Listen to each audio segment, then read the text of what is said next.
Dhe në Partinë Socialiste gjithkush mund të kritikonte gjithkënd. Dhe askush nuk krijonte një, po themi, atmosferë hakmarrëse ndaj atij që kishte kurajon dhe ishte lehtë për të pas kurajo dhe për të kritikuar në të gjitha nivelet. Dhe unë mendoj ajo lloj lirie ishte në fakt rrethana më e shëndetshme për të luftuar korrupsionin.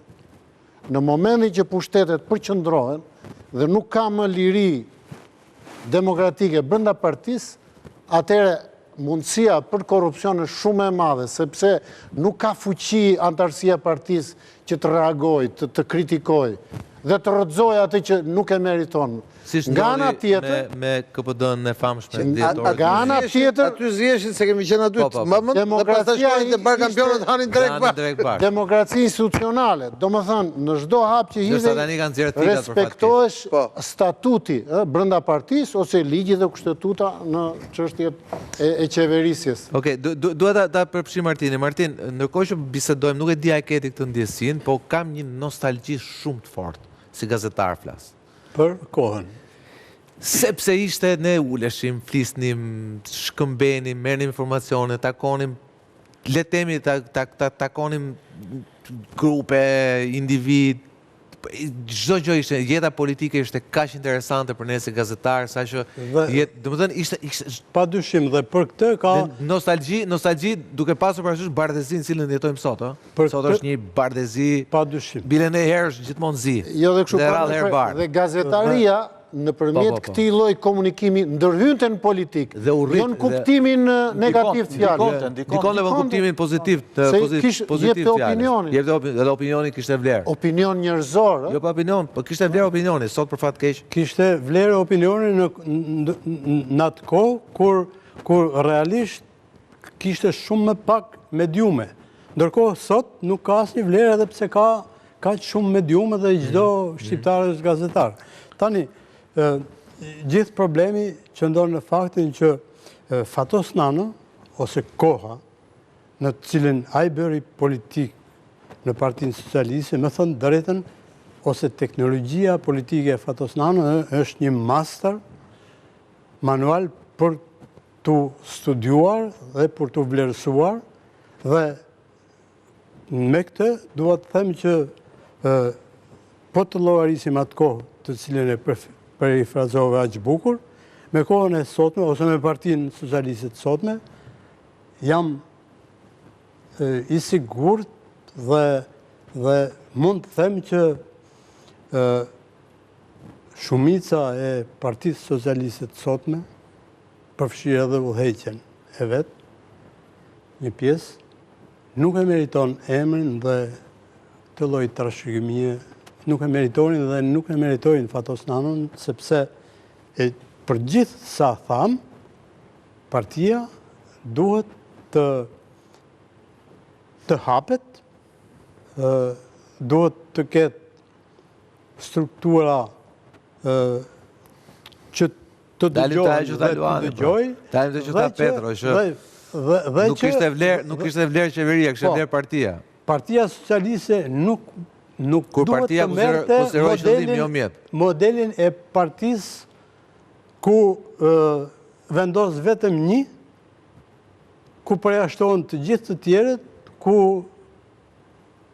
po që se je kundra kryetarit partisë, ose përjashtohesh, ose zhdukesh, ose linçohesh, dhe kemi parasysh rastin e Gramos Pashkos, të Arben Imamit, të Teodor Kekës dhe të tjerëve. Për shumë, po marrim raste, po se sot ne nuk e dim realisht sot kush është kundër Edi Ramës, me thënë vërtetë. Pavarësisht se një gjë, se do më pasim të analizojmë Partinë Socialiste sot dhe do spostohemi. Jo, po duhet ta krahasojmë pak, se ndryshe pastaj ngelemi një grup nostalgjikës të klubit Fideli dikur. Partia Socialiste sot ka një barë të madhe turpi mbi veten e vet, që nuk e bëri Fatos Nanon president të Republikës. Dhe këtë ose që nuk e propozoj më saktë, sepse nuk e bare. I kishte numrat për ta bërë, por nuk donte ta bënte dhe t'i the shumë mirë.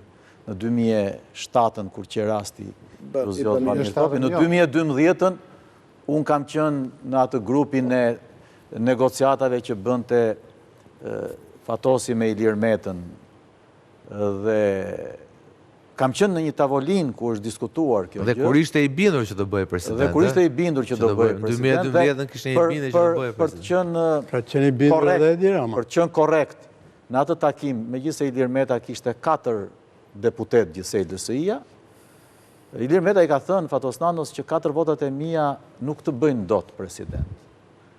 Por 4 votat e mia i ke, duhet të shkosh, të ulesh me Edi Ramën. Edhe kemi vajt, kam qenë unë takim, 2 orë gjysmë. Dhe jo me Edin të marrësh okejin e ti, por Edi Rama duhet të thras 1 për 1 të gjithë deputetet e Partisë Socialiste në pranin tënde dhe t'i pyesi në sy tënd, sepse midis tyre i tha Ilir Meta ka disa që nuk ta japin votën. A i përmendi dhe disa emra, unë për arsye etike dhe korrekte nuk. Dhe madje Fatos Nanos e ka bërë dhe një pyetje. Në fund i tha, ty tha nuk të prish punë të mi japësh votat se mos të quhet ikje nga Berisha, se ne ishim në koalicion me PD. Unë tha, Iliri tha, ika nga ty, tha dhe nuk e qava kokën, tha se kam problem të iki nga Berisha.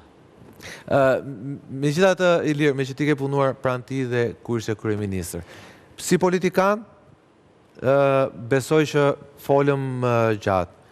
A u bëdot në burg shteti? Për mendimin tim, po. E para njerë, a ishte, se Luani ka qenë ministër me Fatosit, do më thënë një lloj forme kemi qenë të 2 vartës në qeverit Fatosit, a i sa që duke i hokatare, këshu njeri i qefit e tjerë, a i që ishte serios me letrat. Dhe unë kam një episod me të që duhet të bëja këto marrëveshjet me basit fetare, edhe unë thoja me veten time, këto punë është duke ndjekur për parim kabo profesori që ishte këshilltar, një tjetër kush ishte aty, edhe ky se ka fare mendje, shef kabineti ishte Gimi Saku.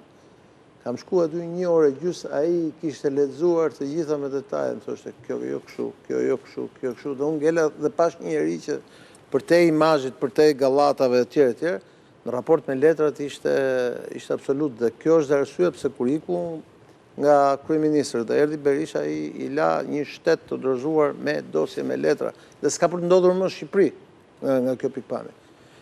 Edhe fakti që ai ishte i vetmi politikan, unë bëj shpesh shaka, them këtu të ne si jep Doreqjas ai i federatës ping-pongut, jo më kryetar partie etj etj.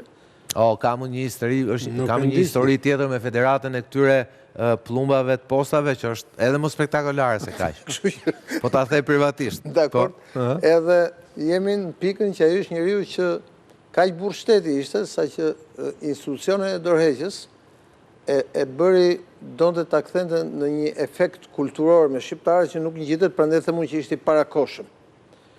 Por ajo për shembull që duhet vlerësuar me Fatosin në raport se sa shtetar ishte, është sjellja e tij me luftën e Kosovës dhe me luftën e Maqedonisë. Ku në fakt ai anatemohet shumë, sidomos pas takimit ti në Kret me Milošević. Ka njerëz që nuk e dinë të vërtetë. Po për dëshmitarët e luftës, ata që kanë bërë luftën, edhe ata që kanë qenë në institucione shtetërore, Petro ka qenë ministër. Ata e dinë, besoj. Ata e dinë të vërtetën kush është dhe nga shkonin armët, ku stërviteshin njerëzit, cilat ishin bazet, cilat spitale ishin... Po për rezonte ta, Nano nuk i thoshte dot. Po sigurisht, sepse... Por, shiko, unë e kam thënë takimi Nanos me Miloševićin praktikisht ka qenë paradhoma e Rambujes. Ka qenë paradhoma e... Po të shikosh përmbajtjen e Rambujes, çfarë ishte? Çfarë ishte në Rambujeja? Cili ishte propozimi? Propozimi ishte që do bëj një lloj, po themi, autonomie, ku diun, dhe fati ynë i madh ka qenë që nuk e firmosi Milošević. Po, e vërtet. Fati është Milošević. Fatkesia është... Fati dhe informacioni që kishin amerikanët që njoftuan tashin që ata nuk e firmosin që ti firmosë. Unë kam dërguar në Rambuje Sokol Baren dhe Lad Prelen. Pa i marrë leje kryeministit.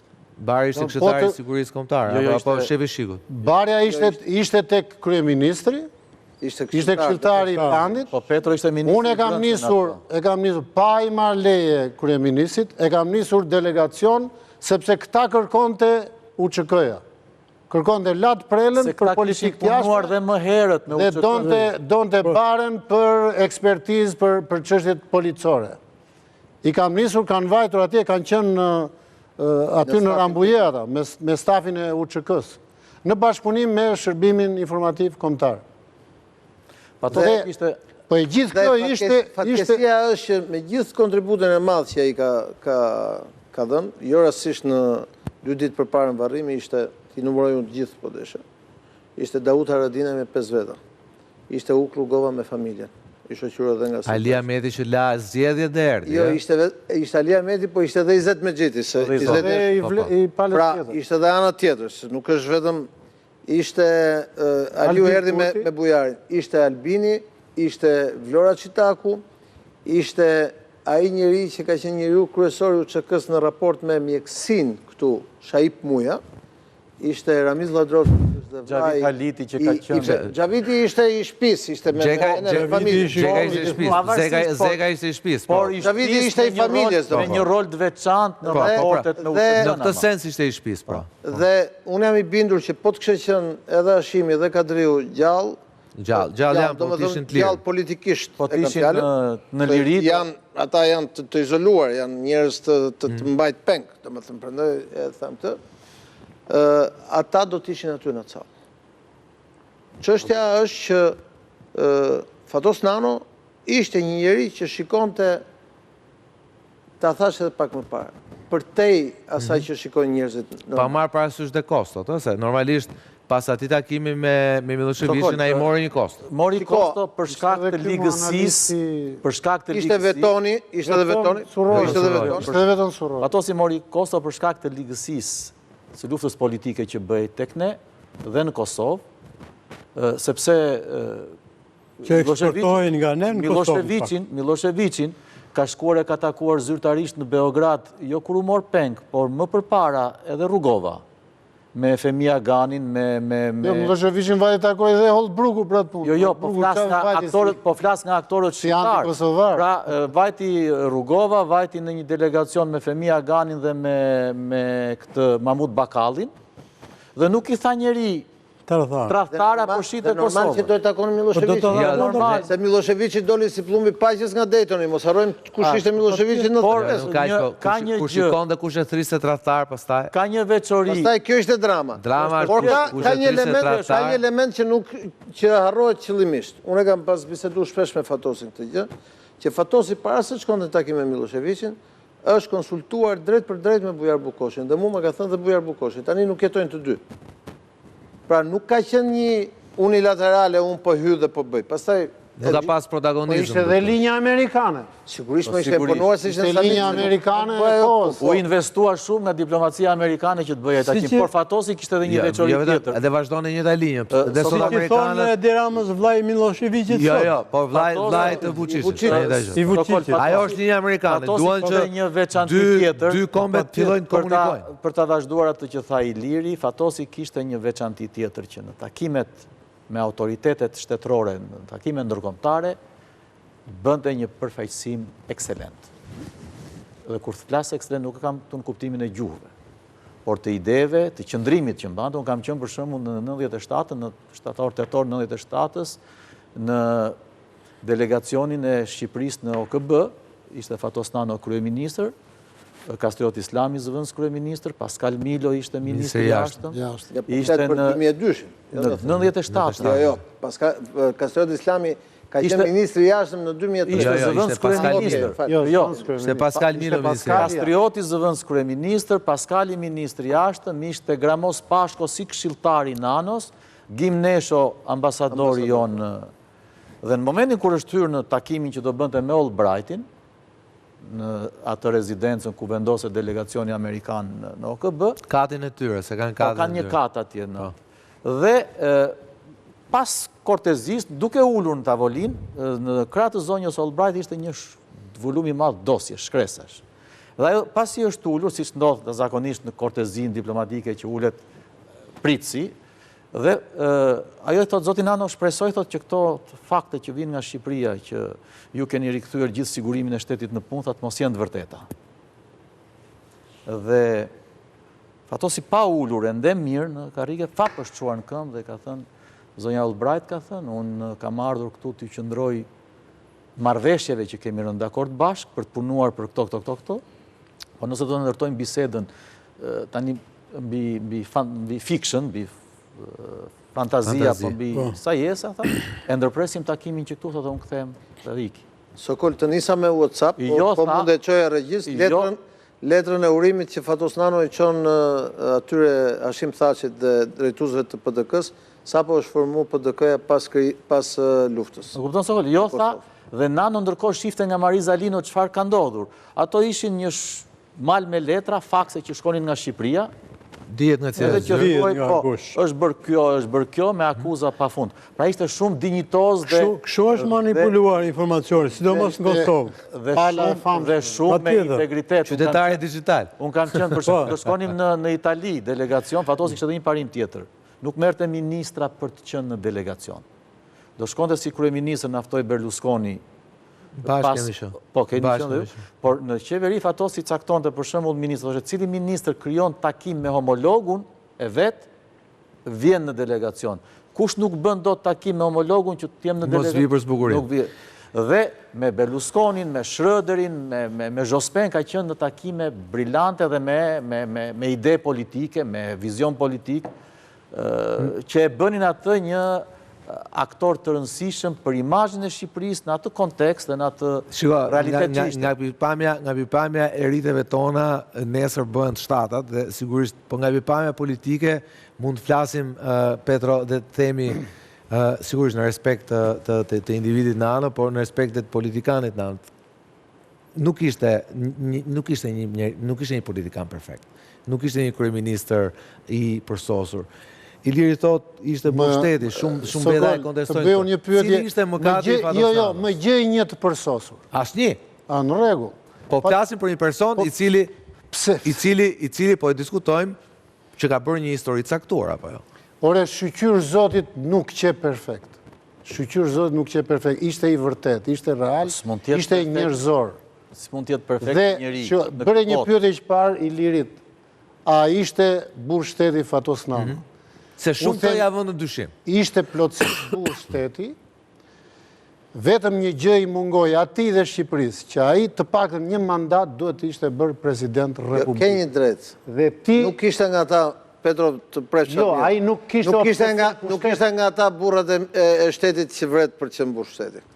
S'kishte obsesion pushtetin. Përkundrazi, ai e la, ai se shumë ja quajtën që ai iku etj nga 14 shtatori, por ai e la të shfryej, themi ajo zemrat popullore, pikërisht për të mos ndodhur ajo që ndodhi në 2011. Madje se ka qenë Petro në tavolinë kur bëi raundi 2 i zgjedhjeve 2005 dhe Fatosi shkon në Fier se ishin ca zona që do përsëriteshin, ishin një drek dhe çohet njëri nga ata dhe i thot tash ne e dim kush është ai, po s'do ja përmendim emrin, dhe i thot kryetar thot ne mendojmë thot që raundin e dytë ne mund ta fitojmë si parti thot etj, po do duhet që ndoshta ju të mos jeni kryeministër, të shkoni president 2007 dhe atëherë të gjejmë një kryeministër tjetër dhe kishim mend Ramën. E dim skemën, po. Po, edhe ai thot, a kështu, e dëgjon, i thot dhe i fjalët e zotërisë, thot, a kështu që nga puna, i thot, mirë, thot, atëherë unë po ike, thot, dhe dilni fitoni vetëm, po do. Dhe u bë kryeministër Sali Berisha.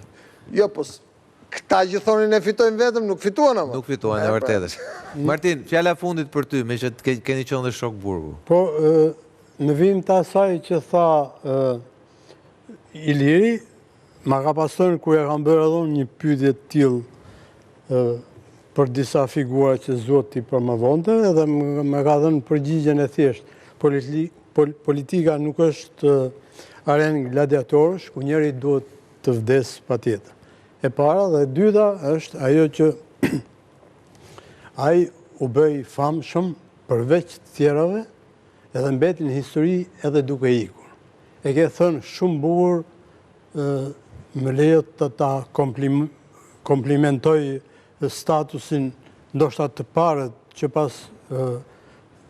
pas i vdiq Fatos Nano, kur ke thënë që bëjë i njohur dhe edhe me ikjen e tij. Do të thotë që ka lënë një trashëgimi të jashtëzakonshme politike, por që duhet të ndiqen. Sigurisht, si çdo njeri ka patur defektet e veta, gabimet e veta, një ndër to është edhe fakti që për mua ka promovuar dy njerëz që s'duhet promovoshin, po t'ishte gjallë, kështu do më thoshte prapë. Prapë do thoshte do t'i promovon dhe sërish. Sepse besoj që këto dy gjëra janë shumë interesante. Që thotë Martini... Sokol, ai, duam falë, është një aspekt shumë i rëndësishëm i Fatosnanos, me që e thamë burë shteti apo jo. Është i vetmi burë shteti në këto 35 vjetë, që për arsye tjera, unë, Luani, Petro, ja njohim familjen, ja njohim fëmijët për arsye tjera, po që publiku nuk e di kush janë fëmijët e Fatosnanos. Nuk i dinte as kur ishte kryeministër, nuk i di as sot. Janë njerëz normal rrugë dhe si kalon as një hasëm, as politik dhe as personal, as njerë mik fëmijëve. Dhe vlera e veçantë që ka lënë Fatosi, që është dhe problemi të tjerëve, është që modeli i tij, sjellja e tij politike, gjithë statura e tij politike i komplekson të tjerët. Modeli i dorëheqjes, i tërheqjes dhe i betejës politike për ta rimarrë një gjë që e kishte në dorë dhe që e lindte, për ta rifituar prapë. Kjo është shembull që nuk ju pëlqen njerëzve të pushtetit. Ashtu si kundër, arsyeja që pse Fatosnano nuk u bë asnjëherë president lidhej me faktin se këta të tjerët nuk e donin Fatosnanon në krye të vendit, sepse e dinin që Fatosi nuk mund të jetë as një manekin dhe as një kukull që mund ta përdorësh si të duash dhe kur të duash. Unë kam frikë që kishin një frikë tjetër, Luan. Sa i dinte ti talte aq bukur.